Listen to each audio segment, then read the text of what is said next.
അല്ലാഹു സുബ്ഹാനഹു വ തആല നമ്മളെ ആദ്യമായി സൃഷ്ടിച്ചത് ആലമുൽ അർവാഹ്. ആലമുൽ അർവാഹിൽ വെച്ചാണ് അല്ലാഹു ആദ്യം നമ്മളെ സൃഷ്ടിക്കുന്നത്. അർവാഹ് എല്ലാ റൂഹുകളുടെയും സംഗമം. രണ്ടാമതായി അല്ലാഹു നമ്മളെ സൃഷ്ടിച്ചത് ആലമുൽ അർഹാം, ഉമ്മാന്റെ ഗർഭപാത്രത്തിൽ. ആലമുൽ അർവാഹിൽ നിന്ന് ഉമ്മാന്റെ ഗർഭപാത്രമായ അർഹാമിലേക്ക് അല്ലാഹു തആല നമ്മളെ കൊണ്ടെത്തിച്ചു.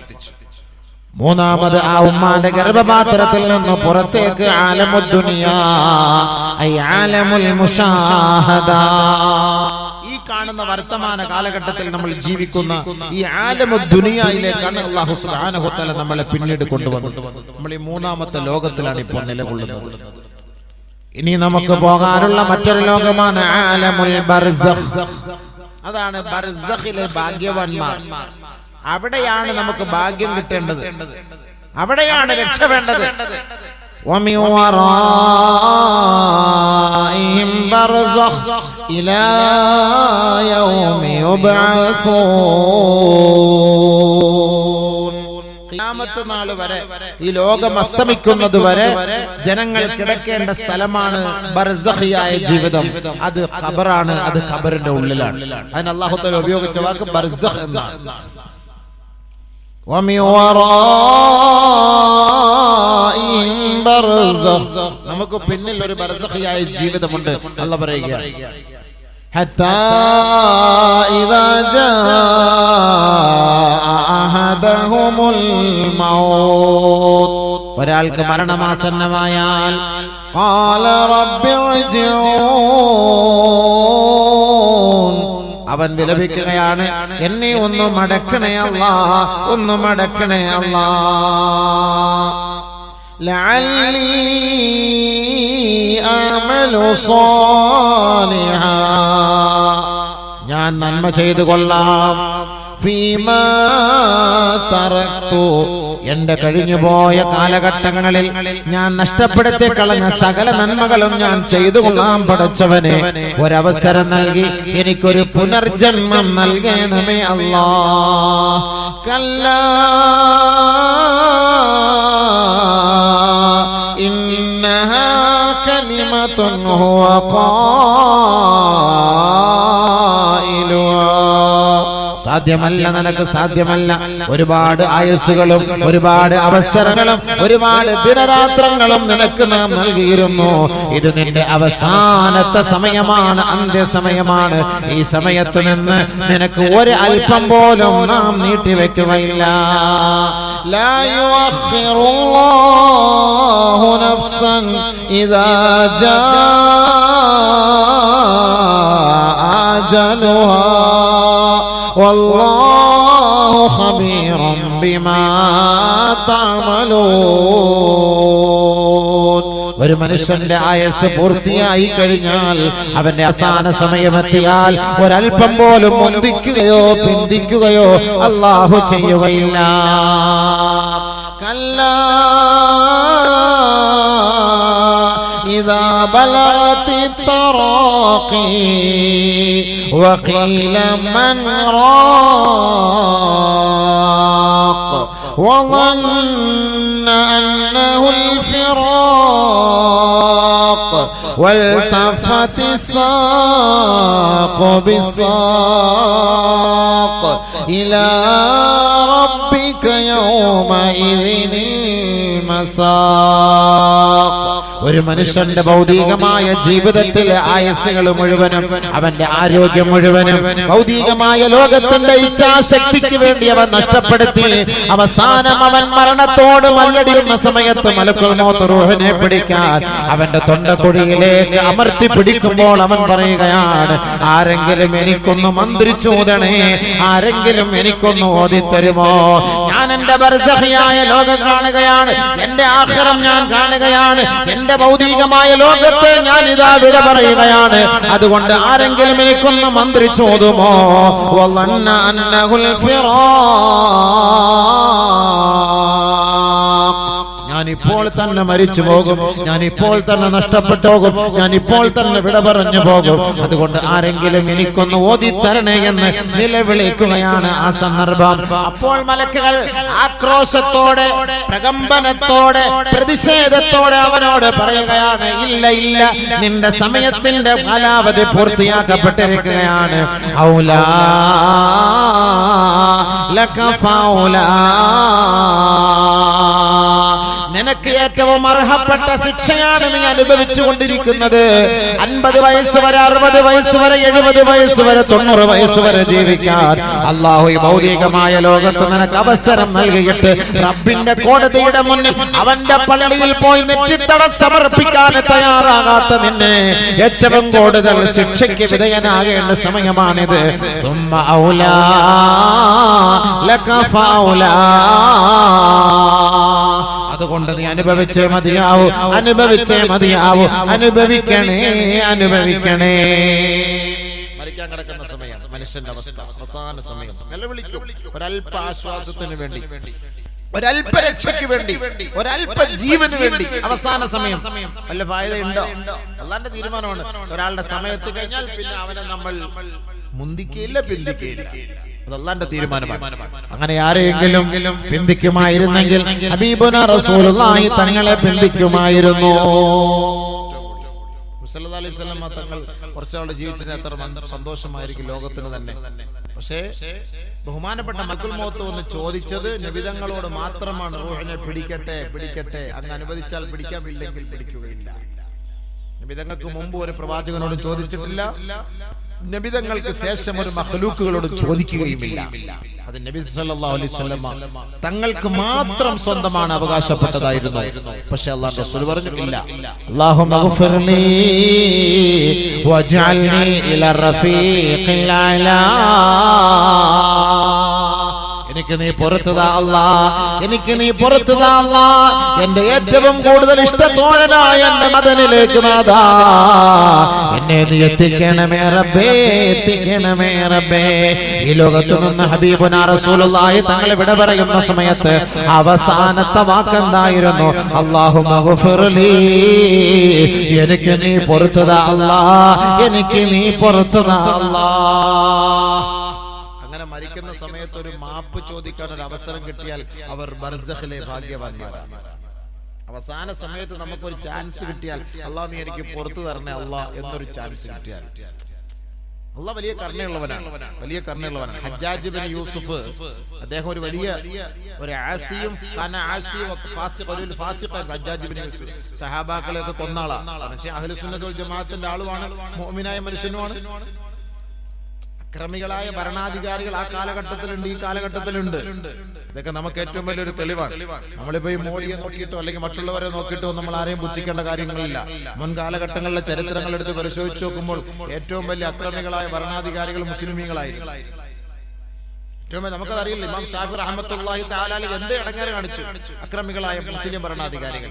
അബൂ ഹനീഫ റഹ്മത്തുള്ളാഹി തആല അലൈഹി, അഹ്മദ് ഇബ്നു ഹംബൽ റഹ്മഹുല്ലാഹ്, ബഹുമാനപ്പെട്ട ഇമാം മാലിക് റഹ്മഹുല്ലാഹ്, ബഹുമാനപ്പെട്ട താബിഈങ്ങളുടെ നേതാവ് സഈദ് ഇബ്നു മുസയ്യിബ് റളിയല്ലാഹു തആല 30 ദിവസം ചാട്ടവാറ കൊണ്ടടിച്ചു. 30 ദിവസം ബഹുമാനപ്പെട്ട സഈദ് ഇബ്നു മുസയ്യിബ് റളിയല്ലാഹു തആല മർവാൻ. മുസ്ലിം ഭരണകൂടമാണത്. അല്ലാതൊന്നും മുശ്രിക്കീങ്ങളോ കാഫിരീങ്ങളോ നസ്രാനികളോ ജൂതന്മാരോ അല്ല, മുസ്ലിം ഭരണകൂടങ്ങളായിരുന്നു. അതേ മുസ്ലിം ഭരണകൂടത്തിന്റെ തലവനായിരുന്നു ഹജ്ജാജ് ഇബ്നു യൂസുഫ്. അദ്ദേഹം ചെയ്ത ഏറ്റവും വലിയ നന്മയാണ് പരിശുദ്ധമായ ഖുർആനിനെ ഇഅ്റാബ് ഇട്ടത് അദ്ദേഹമാണ്. ഇന്ന് പരിശുദ്ധമായ ഖുർആൻ നമുക്ക് ഓതാൻ വേണ്ടി ഇഅ്റാബ് ഇടാൻ ആഹ്വാനം നടത്തിയതും അത് ചെയ്യിപ്പിച്ചതും ഹജ്ജാജ് ഇബ്നു യൂസുഫാണ്. ആ ഹജ്ജാജ് ഇബ്നു യൂസുഫ് എത്രയോ സഹാബാക്കളെ കൊന്നു, നിഷ്ഠൂരമായി കൊന്നു, കെട്ടിത്തൂക്കിയിട്ട് ദിവസങ്ങളോളം. എന്തിനായിരുന്നു? അദ്ദേഹത്തിന്റെ അക്രമത്തിനെതിരെ സംസാരിച്ചതിന്റെ പേരിൽ. ജുമുഅക്ക് അദ്ദേഹമാണ് പ്രഭാഷണം നടത്തുന്നത്. ജുമുഅ ഖുത്ബയിലെ മിമ്പറിൽ കയറി നിന്നുകൊണ്ട് അദ്ദേഹം പ്രഭാഷണം നടത്തുന്ന കൂട്ടത്തിൽ പറയും, നല്ല നല്ല കുലച്ചു നിൽക്കുന്ന, നല്ല നല്ല കുലകൾ നിറഞ്ഞു നിൽക്കുന്ന, വിളഞ്ഞു നിൽക്കുന്ന, പാകമായി വെട്ടാൻ പാകമായ നല്ല കുലകൾ ഞാൻ കാണുന്നു എന്ന് പറഞ്ഞാൽ എന്താ? ഈ ഇരിക്കുന്ന സഹാബാക്കളിൽ ആലിമീങ്ങളിൽ നല്ല നല്ല തലയെടുപ്പുള്ള പണ്ഡിതന്മാരെ ഞാൻ കാണുന്നു. അവരുടെയൊക്കെ തല മുറിച്ചു മാറ്റാൻ ഞാൻ ഇതാ കണ്ടുകൊണ്ടിരിക്കുന്നു. അതാണ് അദ്ദേഹം പറഞ്ഞതിന്റെ ലക്ഷ്യം, അതാണ് പറഞ്ഞതിന്റെ ആശയം. സഹാബാക്കൾ അദ്ദേഹം പ്രസംഗിച്ചുകൊണ്ടിരിക്കുമ്പോൾ ആരെങ്കിലും എഴുന്നേറ്റ് നിസ്കരിച്ച അപ്പളെ വെട്ടിക്കൊന്നുള്ളേ.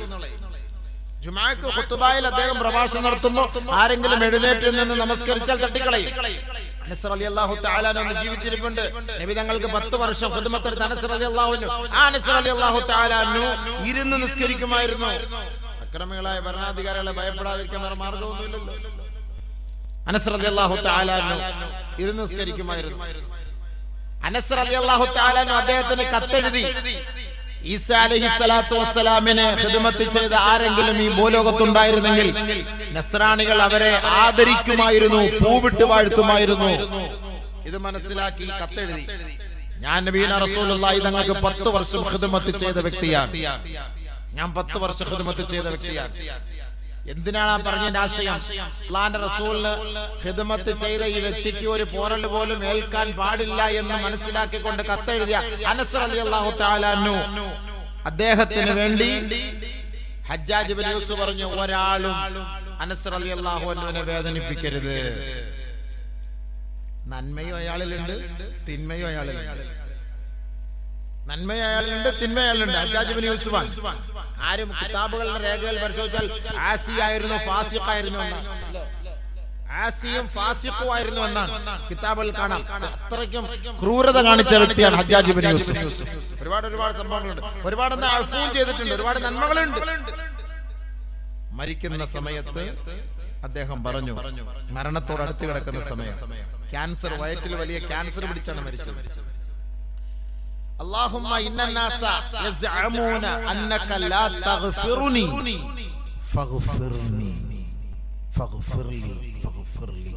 അദ്ദേഹം പറഞ്ഞ വാക്കാണ്, അല്ലാഹുവേ ജനങ്ങൾ പറയുന്നു നീ എനിക്ക് പുറത്തു തരില്ല എന്ന്. മരിക്കാറായി കിടന്ന സമയത്തും അദ്ദേഹത്തിന്റെ വായിൽ നിന്ന് വന്ന വാക്കാണത്. ജനങ്ങൾ പറയുന്നു നീ എനിക്ക് പുറത്തു തരില്ല എന്ന്, പക്ഷേ നീ കരുണയുള്ളവനാണ്, നീ എനിക്ക് പുറത്തു തരണേ അല്ലാഹ്. അക്രമിയായ ഒരു ഭരണാധികാരിയുടെ അവസാനത്തെ വാക്കാണ് ഇത്. കേട്ട ഒരു സഹാബി, അന്ന് ജീവിച്ചിരുന്ന ബഹുമാനപ്പെട്ട താബീങ്ങളുടെ നേതാവായ ജുനൈദുൽ ബഗ്ദാദി റളിയല്ലാഹു തആല അൻഹുവിനെ സമീപിച്ചിട്ട് പറഞ്ഞു, ഹജ്ജാജ് ഇബ്നു യൂസുഫ് ഇങ്ങനെ പറയുന്നത് ഞങ്ങൾ കേട്ടു. ബഹുമാനപ്പെട്ട ജുനൈദുൽ ബഗ്ദാദി റഹ്മഹുല്ലാഹ് പറഞ്ഞു, ഞങ്ങളുടെ ആഗ്രഹം അദ്ദേഹം തൗബ ചെയ്യാതെ മരിക്കണമെന്നായിരുന്നു. ഞങ്ങളുടെ ആഗ്രഹം, കാരണം സഹാബാക്കളെ നിഷ്ഠൂരമായി വധിച്ച ആ അഹങ്കാരി തൗബ ചെയ്യാതെ മരിക്കണമെന്നായിരുന്നു ഞങ്ങളുടെ ആഗ്രഹം. പക്ഷേ അദ്ദേഹം അങ്ങനെ പറഞ്ഞോ? നിങ്ങൾ കേട്ടോ? അതെ, ഞങ്ങൾ കേട്ടു. ഫഗ്ഫിർലി എന്ന് പറഞ്ഞോ? എങ്കിൽ അതിന്റെ മുന്നിൽ ഇനി നമുക്ക് മറ്റൊരു മറയുമില്ല, അല്ലാഹു പുറത്തു കൊടുത്തേക്കാം. അവസാന സമയം നമുക്ക് അങ്ങനെ ഒരു ചാൻസ് കിട്ടിയാലേ അല്ലാഹു പുറത്തു കൊടുക്കും. അല്ലാഹു ദേശത്തോട് ഇറക്കിയ സൂറത്താണ് സൂറത്തു തൗബ. ബിസ്മി എല്ലാം പാടില്ല എന്ന് പറഞ്ഞതുകൊണ്ടാണ്. പക്ഷെ എന്നാലും ആ സൂറത്തിന് പേരിട്ടെന്താ? തൗബ. അത് മനസ്സിലാക്കണം. അല്ലാഹ് എത്ര കരുണയുള്ളവനാണ്. ദേഷ്യത്തോടുകൂടി അല്ലാഹു ചില കാര്യങ്ങൾ ചർച്ച ചെയ്ത സൂറത്താണ് സൂറത്ത് തൗബ. അതുകൊണ്ട് ബിസ്മില്ലാഹിർ റഹ്മാനിർ റഹീം, അവന്റെ കരുണയെ കുറിച്ച് അവിടെ ചർച്ച ചെയ്യരുതെന്ന് പറഞ്ഞത്, ബിസ്മി ഓതാൻ പാടില്ല പറഞ്ഞത്. പക്ഷേ എന്നിട്ടും അല്ലാഹു സുബ്ഹാനഹു വ തആല ആ സൂറത്തിന് നൽകിയ പേര് തൗബ എന്ന് പറഞ്ഞാൽ നിങ്ങൾ ചോദിച്ചോ, ഞാൻ നിങ്ങൾക്ക് മാപ്പ് ചെയ്തുതരാം. അത്രയ്ക്ക് കരുണാവാരിധിയാണ് പടച്ച തമ്പുരാൻ. അതുകൊണ്ട് അവസാന സമയം, ഈ ലോകത്തു നിന്ന് വിട പറയുന്ന സമയം, ആർക്കെങ്കിലും അല്ലാഹുവേ എനിക്ക് നീ പുറത്തു തരണേ എന്ന് പറയാൻ ഒരു ഭാഗ്യം കിട്ടിയാൽ അവൻ ബർസഖിലെ ഭാഗ്യവാനാണ്. അതുകൊണ്ടാണ് ആദരവായ റസൂലുള്ളാഹി സ്വല്ലല്ലാഹു അലൈഹി വസല്ലമ തങ്ങൾ പറയുകയാണ്, ഇന്നലിൽ ഖബരി ലളമ്മാ ലാ യൻജൂ മിൻഹു അഹദുൻ ഔ കമാ ഖാല റസൂലുള്ളാഹി സ്വല്ലല്ലാഹു അലൈഹി വസല്ലം. തീർച്ചയായും ഖബറിന് ഞെരുക്കമുണ്ട്, ഖബർ വേദനിപ്പിക്കും, ഖബർ ഞെരുക്കും സഹാബ. ലൗ കാന അഹദുൻ മിൻഹാ നാജിയ, ആരെയെങ്കിലും ഖബർ വെറുതെ വിടുമായിരുന്നുവെങ്കിൽ ലകാന Saad ibn Muadh, Saad ibn Muadh റളിയല്ലാഹു അൻഹുവിനെ ഖബർ വെറുതെ വിടുമായിരുന്നു. പാവപ്പെട്ട ഒരു കൊച്ചു കുഞ്ഞിന്റെ മൃതദേഹം കൊച്ചു കുഞ്ഞിന്റെ ഖബറടക്കിയിരിക്കുന്ന ഖബർസ്ഥാനിന്റെ ഓരത്തുകൂടി ആദരവായ റസൂലുള്ളാഹി തങ്ങളുടെ പ്രിയതമയായ ആയിഷ റളിയല്ലാഹു അൻഹ നടന്നു പോകുമ്പോൾ ആ ഖബറിന്റെ അരികിൽ അവർ നിൽക്കുകയാണ്. ഫബഖത്ത് അവർ കരയുകയാണ്. ഉടനെ അവരോട് ചോദിക്കപ്പെടുകയാണ്, ഉമ്മുൽ മുഅ്മിനീനെ മാ യുബ്കീകി, നിങ്ങളെ കരയിച്ച വസ്തുത എന്താണ്?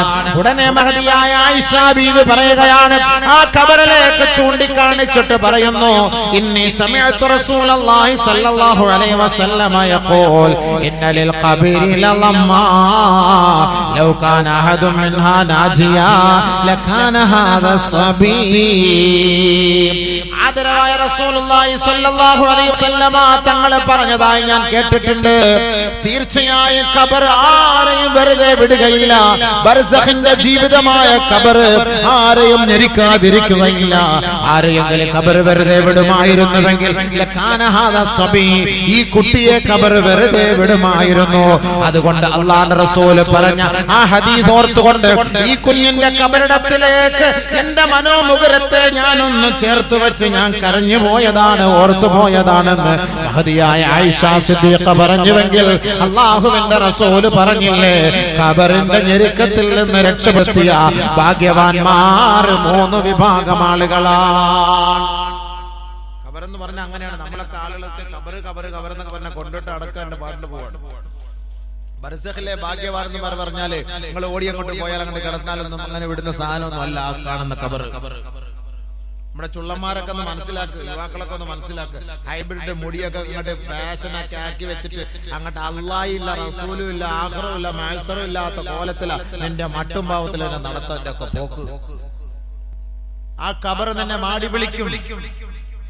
ഇന്നലെ വരെ വന്ന വാത് കേട്ട മനുഷ്യൻ ഇന്ന് മരിച്ചു. ആരെങ്കിലും പ്രതീക്ഷിച്ചിരുന്നോ അദ്ദേഹം ഇന്ന് മരിക്കുമെന്ന്? അല്ലാഹു മഗ്ഫിറത്തും റഹ്മത്തും കൊടുത്ത് അനുഗ്രഹിക്കട്ടെ.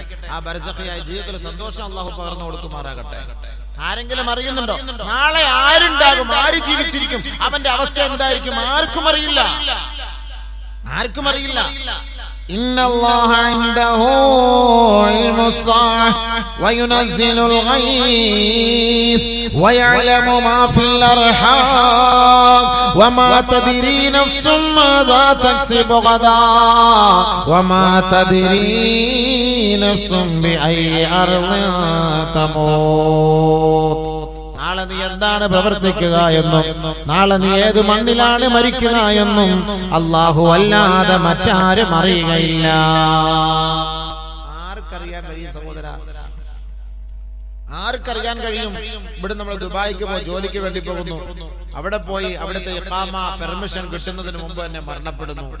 വല്ല പ്രതീക്ഷ, ഒരുപാട് പ്രതീക്ഷയുമായി പോയ മനുഷ്യനാണ്. മരിക്കുന്ന മനുഷ്യന്റെ അവസ്ഥ തന്നെയാണ്. കുല്ലു നഫ്സിൻ ദായിഖത്തുൽ മൗത്ത്, എല്ലാ ആത്മാവും മരണത്തെ രുചിക്കുക തന്നെ ചെയ്യും. മരിച്ചേ മതിയാവോ. സാക്ഷാൽ നമ്മുടെ റൂഹിനെ പിടിക്കുന്ന മലക്കുൽ മൗത്ത് പോലും മരിക്കണമെന്നാണ് അല്ലാഹുവിന്റെ തീരുമാനം. അല്ലാഹു റബ്ബുൽ ഇസ്സത്ത് പോലും ആ മലക്കുൽ മൗത്തിനോട് പറയുമത്രേ, യാ മലക്കൽ മൗത്ത് ലാ ബുദ്ദ മിൻ മൗതിക, നീ മരിക്കൽ അനിവാര്യമാണ്. നീ മരിക്കണം, നീ മരിച്ചേ പറ്റുള്ളൂ. അങ്ങനെ മലക്കുൽ മൗത്തും മരിക്കും. ഈ ലോകത്ത് എല്ലാരും മരിക്കും. ആരും മരിക്കാതെ ആരാ? മരിക്കാത്ത ആരാ?